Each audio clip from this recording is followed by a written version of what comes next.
dying of laughter.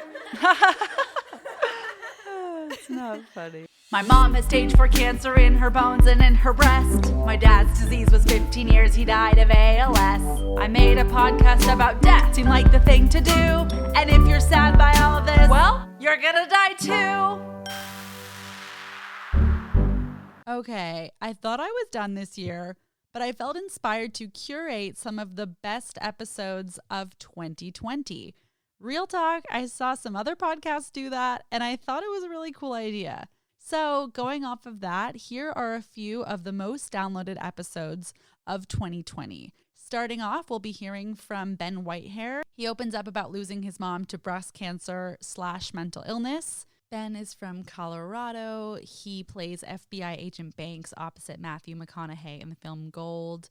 And he's also been in The Night Shift, Better Call Saul, Grimm, Manhattan, and the list goes on. He's a champion for social change through art and business and is the CIO of TSMA Consulting and co-founder of Working Actor. He also serves on the national board of SAG-AFTRA. What doesn't Ben do? You will love this episode. Let's take a listen. You journal every single day. Do you ever write to your mom or stepdad at this stage? Do you ever explore that in your journal, or does it feel like something that's in the past and you've moved forward? Yeah. Not as much anymore. Mm-hmm. Like, I think it was probably something that I did a lot, especially early on in my grief process. Yeah. So not as much anymore, but again, like, I remember I was in hot yoga and I was sitting and the music played, and then all of a sudden this like memory of my mom, and I just started crying. And I've had that experience where I'm like watching, again, it often comes up in art where I'm watching someone or like a family experience, or maybe it's around death, right? Like Kobe Bryant passing away, like just that grief, it's a trigger. Like I remember the hospital and I remember being there with my mom and I remember the funeral, like when I have these emotional experiences. And I was actually thinking about that this past week with Kobe dying, and I was like, I'm feeling so much sadness. And I was journaling actually, because I remember thinking, and I still have this experience where there are parts of me that are more sad around Kobe's death than when my mom died. And part of that was that I had experienced the emotional death of my mom years before she physically passed away. Oh, that's So like interesting. I had already spent years and years and years navigating like the emotional death of my mom, right? I didn't talk to her for 6 years, and she became a very different person, right? So a lot of the grief was like grieving who my mom used to be. And so I did that for many, many, many years. So it's not that I didn't experience sadness when she died, but it was different than like if one of my close friends died, or if my dad died, or even Kobe Bryant. I know Kobe Bryant. I'm not even a huge basketball fan, but like the collective grief that has been happening and what he meant to so many people and what he represented, like just being in that emotion has brought up those other pieces. And that, again, like there's no right or wrong way. I'm like, yeah, there are parts of me that have had a more sort of different kind of sadness than when my mom died. And that's okay. Like that.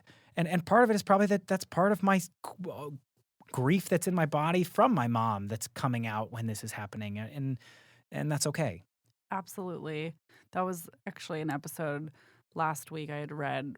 One of my solo episodes was just this piece that a therapist had posted on her Instagram about why we grieve celebrities. And I just kind of reflected on that and read it out loud. And it's like what you're saying. There's very few things in our life that will reflect the same feelings in our body that we experienced when we were grieving, and that is brought up. And then, of course, you're seeing other people posting and sharing and talking about their sadness, which is kind of a domino effect, and also the reminder of our own mortality on a either conscious or subconscious level. Yeah, so 100%. And I also navigated, there were very credible allegations of sexual assault from him, right? And that was something that was really alive for me too, was like, how is that woman experiencing this, right? And part of what I think is challenging when someone passes away, particularly if it was someone who was abusive or anything in that realm, often there are lots of other people who did not have that experience. And especially like familial abuse or otherwise is generally pretty hidden. That's partly how it perpetuates, right? But so, you know, there are people, when my mom died, as a perfect example, lots of people, oh my God, like, you must be so sad. That's so awful. She was so great. She was the best mom. And I'm sitting here going, nope, that was not my Right. experience. Certainly not for many years. Mm-hmm. And that's okay.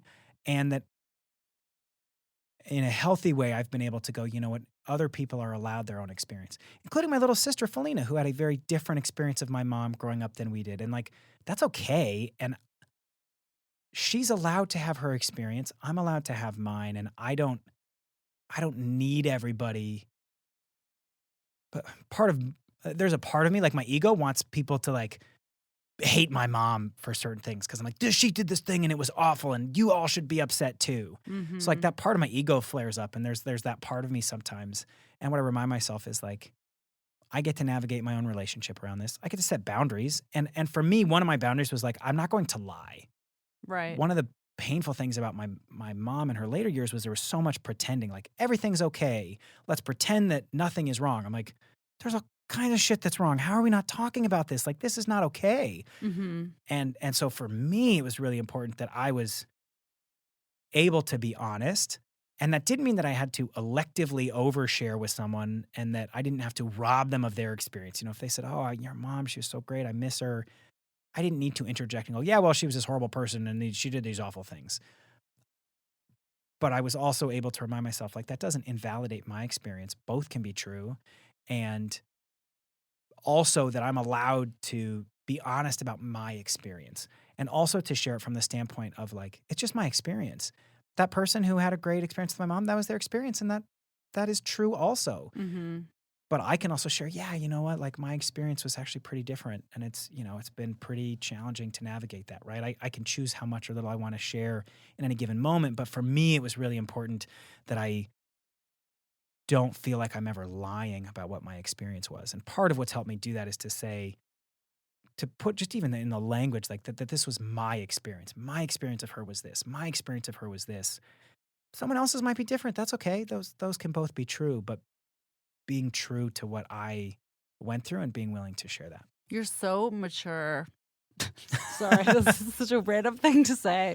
But like, I mean, good for you. I mean, that's I don't know the right word. It's a generous thing to say. I mean, as the son of your mom, the fact that you're, honoring other people's experiences, it's very worldly. It's very mature. I could see someone else not necessarily resonating that way. So, Well, and that's okay. Part of it right. I would say is a journey. Like it's still a practice, right? It still comes up sometimes. Or, Yeah. like or my little sister be dealing with something. I'm like, oh God, Mom, you really shat the bed on that one, right? Or, I look at I've people, dealing with horrible health insurance bills or something, and it reminds me of all this stuff we went through. And I'm like, ugh, that sucks. Like that was so shitty.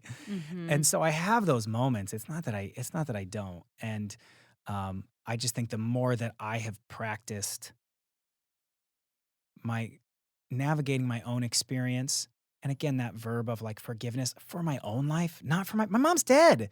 My personal belief about what happens when we die, like I think there's a lot of cool things like, oh wow, if that is what happens, that would be really cool. But I have no way of knowing. So for me, it's about who's living.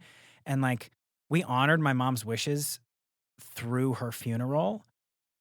After that, I think it's about who's left. Like we honored my mom, we gave her the funeral she wanted. We honored the request she had about that. But really, like she's dead. She is not experiencing this. She's not in these relationships. She's not on my social media post, right? Maybe in some, As afterlife far as kind of we way. know. Yeah. But like Right. as far as we know, like Right. she's not here at the table. My Right. romantic partner is, my brother is, my sister, the people in my life. And so how do we create a healthy experience that hopefully honors that, but if nothing else, creates a healthy navigation of that process for those who are still left? Yeah, absolutely. Was there something in particular that you choose to share about your decision to no longer speak to your mom, or is there a piece of advice you'd have for someone who might be struggling with a similar decision? Yeah. What advice would you have for someone who might be unsure if they should continue their own relationship? Well, it's first of all, I honor and acknowledge that it's really challenging, right? To even be thinking about that. It's just hard. It means that there's a lot of really challenging, often crappy things happening. So being, recognizing like, yeah, that sucks. I wish it were different. Mm-hmm. I often tell people, or when we learn that someone's dying, there's often nothing you can say. For me, the phrase that's been helpful when I'm like, I don't know what to say is I wish it were different. I do. I wish it were different. Like, I'm also, though, aware that we can't necessarily change it. Certain health, like this person may be passing and it may be just a matter of time. And like, that's sad and shitty. And I wish it were different. And knowing that my personal belief is we don't owe anybody anything. And I think particularly with parents, particularly with a mother, I think there's so much societal pressure. It's like, well, but it's your mom. And I'm like, yeah. And she tried to kill my dad. Like, I That get is that it's my so mom, heavy, but like, Ben. Oh my God.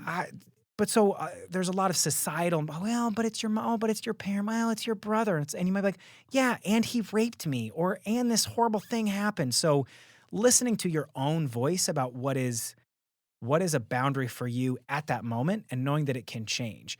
For Yeah. me, it got to a point where I did not have the tools at the time. And my experience was that in order to be talking to my mom, I had to pretend like everything was okay. And anytime the real things that mattered came up, she would not have those conversations. And I got to a point where it was making me crazy. I was like, I cannot keep doing this because it's not healthy for me. Yeah. Because I'm having to live this pretend life and I'm not okay with that. That level of secrecy is what got our family into all these horrible situations.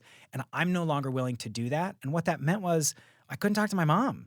And certainly not with the tools that I had. Fast forward 6 years, personal development, I'm more mature and I had more tools to be able to interact with her in a way where I didn't need to get anything back. Do I wish my mom would have been like, oh my God, you're so right. This thing I did was horrible and this was that. And I love you. And here, I should have helped with this that I said, whatever. Yeah, of course. There's that little boy in me, that part of me that wishes I would have had that. But I was able to at least get to a point where even though I experienced hurt or sadness or pain in those moments when I wasn't getting what I wanted, I was still able to share my truth with her. And that was really important to me. That may not be important to somebody else, but knowing that you're allowed to set boundaries and you get to be really courageous with honoring what is true for you, because there are often a lot of other people, well, you should do this, or well, you can't do that, or no, well, but it's this or that. And it's like, they don't know. And you get to honor your own truth in that and to practice courage. And ideally, to listen to yourself and say, am I choosing this from a place of empowerment, from a place of what will keep me safe, from a place of, no, I'm setting this boundary, as distinct from, oh my God, I'm doing it because I should, or I'm doing it because I'm afraid, or I'm doing it because, someone else told me this is what I should do. And sometimes those voices are hard to tell. And that's part of the practice, I think, of the work that we get to do. Next, we'll be hearing from casting director Emily Cook on losing her mom to suicide.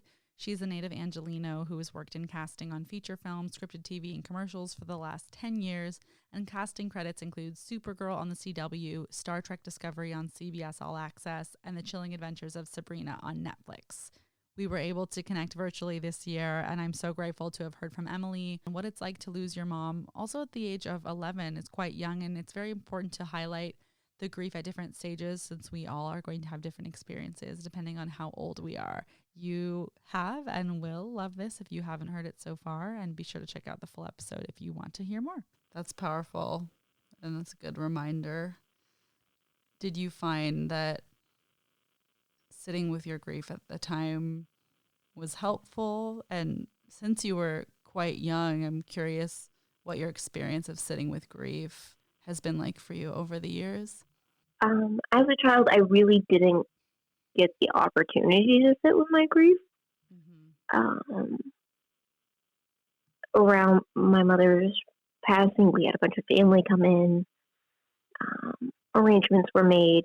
I've come from a Jewish background, so we put our people in the ground very quickly. I think she was buried. My mother passed away on Monday. She was buried by like Thursday, Friday, and I think on Saturday, because we had family in town, we all went to Disneyland, which I think is really screwy now. Like, that's not sitting with it. That's distraction. That's putting a gloss over it to make sure everything's okay. so I think part of my journey is understanding that I want to do things differently than the way I was raised. And that's really taken me a long time to understand that sitting with feelings instead of burying them is more mental. To address things in the moment is far superior to figuring out why you're angry or sad, a week later or a month later or 10 years later. When you shove it down, it festers and it turns into something much harder to handle, and occasionally something gangrenous, perhaps, could be a word used to describe it. I think it's important for someone who's dealing with suffering is just to listen. And you don't have to do the active listening of like, I hear you and let me say back to you what I'm hearing from you, because I think we're all taught that. I don't know if you went through that. I'm hearing some laughter on your behalf. Yeah, I resonate because it's funny. It's like the people doing that, I'm like, well, I guess I'd prefer that than them just like blabbering on. But I also know what you mean. It becomes like, it's not funny, but it's funny, but it's awkward, but it's like they're trying. Yeah, all the things. Go on. No, it is a concerted effort, and I appreciate the concerted effort. During quarantine, I reflected on one of my oldest friends, who I've known since I was at least like 5 years old, if not younger.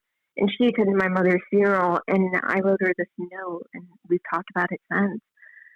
But, we were 11. She took me aside during my mother's funeral. She didn't know how to talk to me about anything. She wasn't trained. And she just kind of sat with me, and she said, like, Emily, I know your mom's gone. I'll share my mom with you. And that warms my heart to this day. Like, you can share your mom with me and like in a certain capacity, like, but it was just this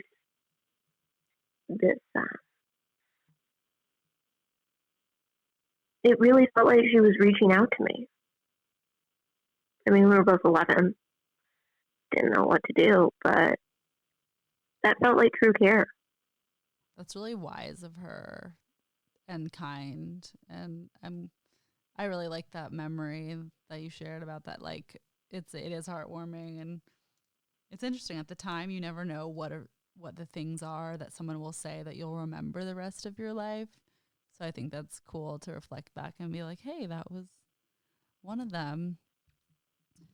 And yeah, I can't remember much else of what anyone else told me that day, but I remember that particularly. What was it like in middle school and high school without your mom? And what was it like speaking with kids at school about it, if any memories come to mind about that? School was tough. School was really tough. Because I was consulted by a therapist to not say that my mom had committed suicide, that it was something that was taboo.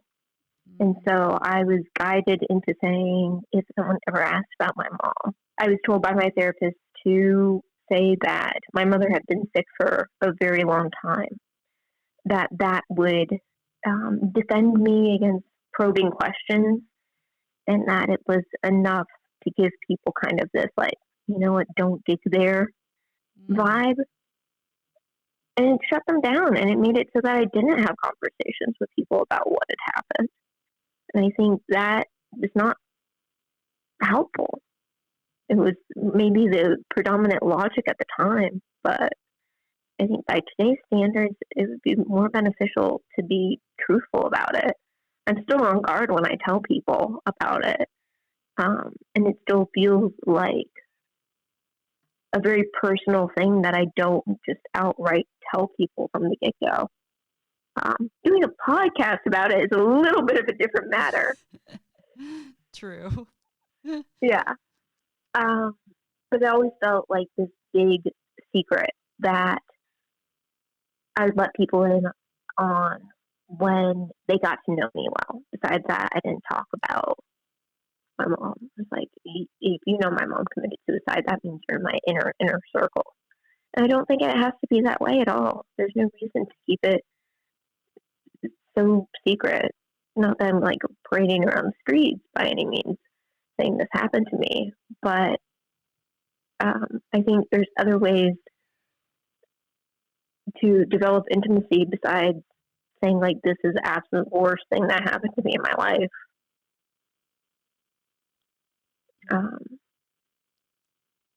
As for school, it was tough. I took a week away from school and returned exactly a week after my mother had passed. But I felt like they were searching for answers about what was going on with me and not truly coming at it from a compassionate point. So, yeah, that was not a great move on my teacher's part. Yeah, that's hard. Yeah, I didn't have any control over that. But, I think people just didn't know. Didn't know what to do with that sort of information. It's interesting you say that about the questions, because, that's something that in my grief counseling world that I volunteer in, they say that's such a delicate balance because there's questions to be asked that paint more of a picture that is helpful and also helpful for the person you're asking to get it out, who have all these bottled up emotions. And it's actually, healthy to talk about it, and we're normalizing death and grief. But then there are questions that, like you're saying, are not necessarily coming from a compassionate place, or they're just coming from a place of curiosity, which isn't bad, but it's not helpful. And straddling that line is interesting. And especially for, that age is a whole other story. And they're just like, that's the age you ask everyone everything about, like, oh, like your legs are hairy. Why? You just ask all these weird things, or at least some people do. So I'm sorry you had to answer to them. I think it's one of those things that the longer you have been dealing with your grief, the more comfortable you perhaps become with the curious questions. Mm-hmm. And I think you just learn how to navigate them differently. I'm not offended by them anymore when people ask me curious questions, simply because I've had so long to sit with my stuff and I'm not as uncomfortable with it. But I think, one, it was being between and answering, and two, such new information for me. Mm-hmm. So I would understand if someone recently lost someone close to them and they were defensive about curious questions, even if they were like in their 50s to 90s. It's still just fresh. Yeah, I'm curious, what advice, I love how we're like, curious questions are not helpful. And then I just started my next question. I'm curious about, it's like, there we go. But I wonder. I'm not taking offense. I've been dealing with it, so we're good. You're like, I'm ready for this. This is what I said, Chelsea.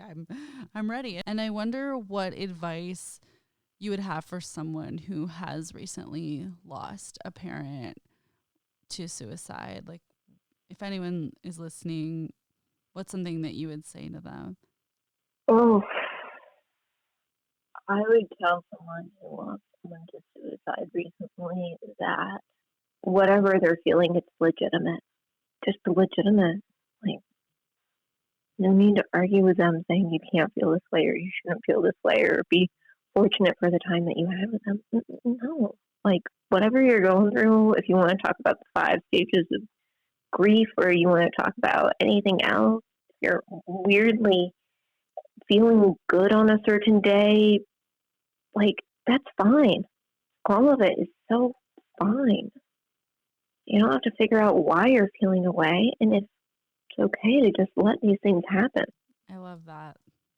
We'll end things today with my hilarious and spiritual friend, Brooke Burgstahler, who is a comedic actress and host, and she's appeared on MTV, ABC, AMC, Oxygen, all the acronyms. And we talk about losing her brother when she was in high school.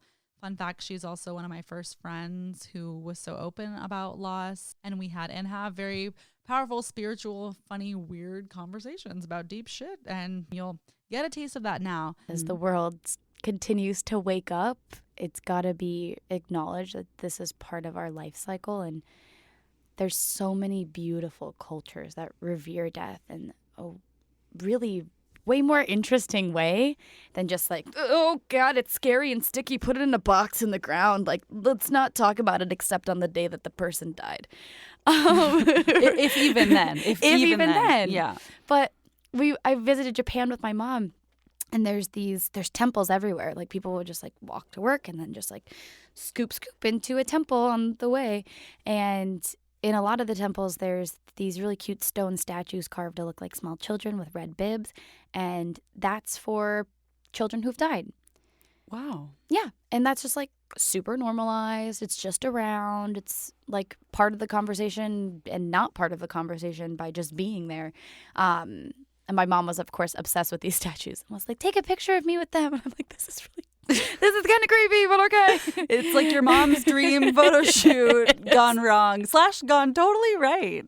She found her place in the photo shoot world. Yeah. Yeah. And like, I went to Hawaii and there are these people I'm really interested in. I hope to make a death documentary one day. That's been on my mind a lot lately. And that would be amazing. It'd be so cool. Because there's obviously so much ground to cover, but some of the more interesting people I've met were in Hawaii and Maui. I forget the guy's name, but it was called Journey into Light, I think. And he did death doula certifications. What is that? Yeah. So like you or I could be trained to be a death doula, to be there with someone or someone's family when they have someone who's passing, to make the experience easier for the family, to explain things to them, to sit with the person while they're dying, to really like hold space, as cliche as that is, but also when the person has passed, having the experience of, what is it called? Embalming the body, washing the body and embalming it and choosing to cremate it or bury it, whatever it is. But like being there with the body of the person who's passed as yourself, like we like handed my brother's body off to someone and they were like burn it, would you? Like, we didn't go through that process. And in some cultures they do. I think having that connection till the end is like critical, I guess. I don't have a word for that, but really beautiful to me. That's really beautiful. I really hear that. And it's fascinating that other cultures' perspective on death is very different than the American culture. And like you're saying, talking about it is very uncomfortable for many people and very just taboo. So I'm glad we're doing it now. Yay! We're slowly chipping away. And I will never forget this. You were my first friend who had lost someone, because when we met, my dad had died a few years ago. I want to say 2 or 3 years ago. And it was something it was still raw. I was still going with. And I didn't have any super close friends who had experienced something similar to me recently. There was a couple people I know that it had been a long time ago. And there was I did one friend, but it's not something that's ever talked about. And you were the first friend, I should say, who was open. And you were like, hey, I'm Brooke. Oh my gosh, we bonded over XYZ. My brother died. I'm sorry your dad died. This sucks. This is crazy. Me too. All of that. And it was like funny and upbeat, and you laughed about it and you were open. And I will just never forget carpooling with you to the Valley from Hollywood to our comedy classes. And then you would just like slip in a little death moment of like, well, I was doing this spiritual thing the other day because I was thinking about it all and death and life and crazy. And it really, really helped me in my own journey. I will truly never forget it. Wow. I didn't know that. Yeah. I feel like I've always been able to talk to you about very weird shit. And it's Fair. and it actually is more rare than one would suspect, even despite like all the woo-woo new age bullshit in LA that I'm like very much a part of. Even I recognize like but y'all don't want to go to like the real shit. Y'all want to go to yoga, but y'all don't want to go to the real stuff. But I think, I mean, you are so special, Chelsea, and Lloyd would be so proud. And I did think on the way over here, I was like, all right, Lloyd, Taylor, like we're going to be doing this podcast. Come be there with us. And yeah, I don't really know where I'm going with this, but thank you for always being a safe space for me to talk about this. And I think that this is a huge particle of the work that you are supposed to do here on Earth, because you do it with such ease and grace, but also with like passion and just a really strong energy that I think will attract people and allow them to really like learn and soften from you. So Well, thanks, Brooke. That Yeah. was such a nice thing to say. You're so well spoken. I was closing my eyes while I saying know it this. was very. If you guys, that was very powerful and deep. I was like, what's happening? I love this so much. You're amazing. What was it? Wait, there was one more thing I was gonna say. And what did oh my gosh, this cracks me up so much because I go by Chelsea London Lloyd. Lloyd was my dad's name, and I changed it.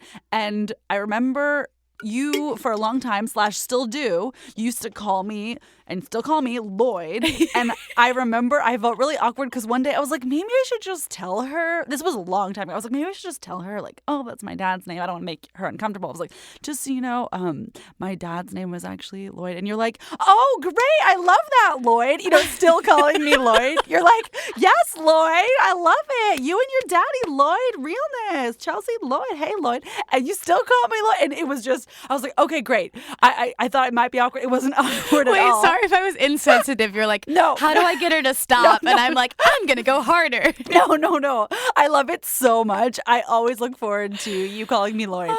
You call me Lloyd, and then I look back. I'm like, oh, is a 65-year-old paralyzed man behind me? Oh, no, it's just me.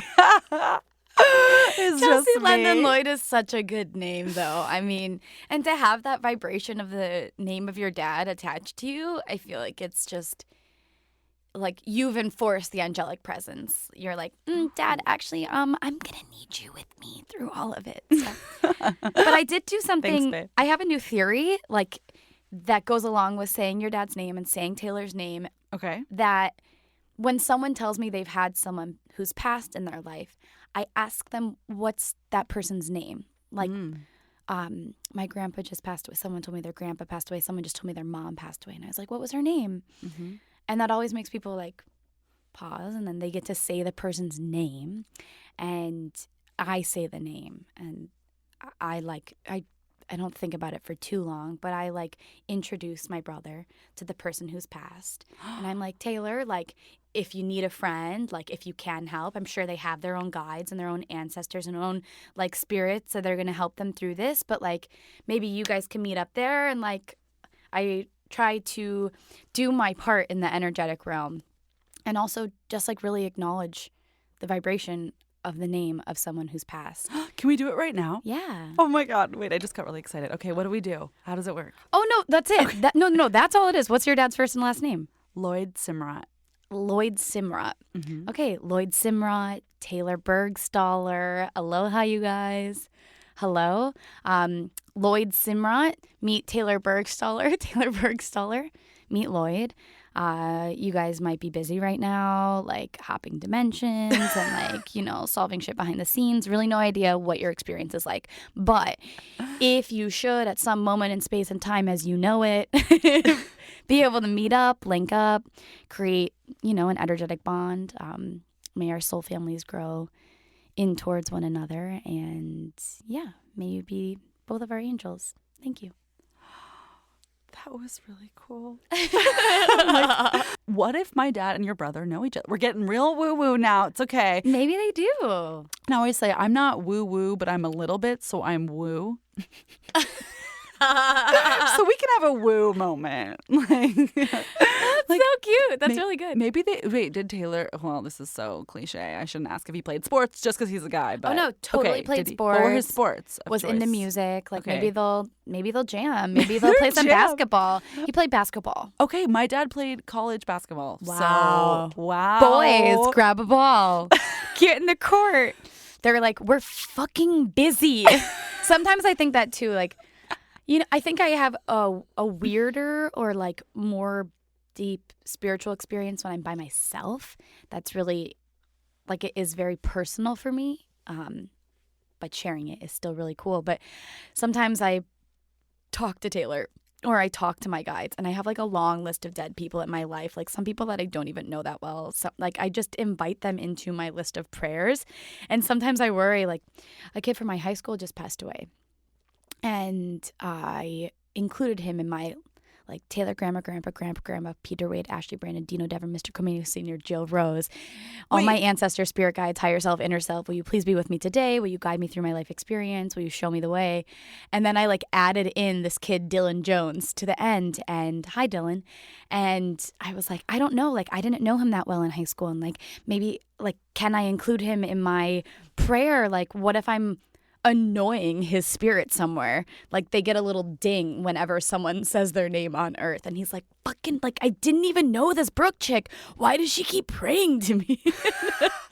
Or not praying to them, but like honoring their spirit and basically calling in guidance, like from wherever the fuck I can get help on this side or the other, I'm asking for it. Like, please help me. Life's hard enough. We got to go to other dimensions sometimes. Yeah. That's really cool that you do that. Thank you for being here. Thanks for listening. Looking forward to sharing in 2021. And if you like this episode, if you're open to leaving a review on Apple Podcasts, that is super helpful and appreciated and helps other people discover the show.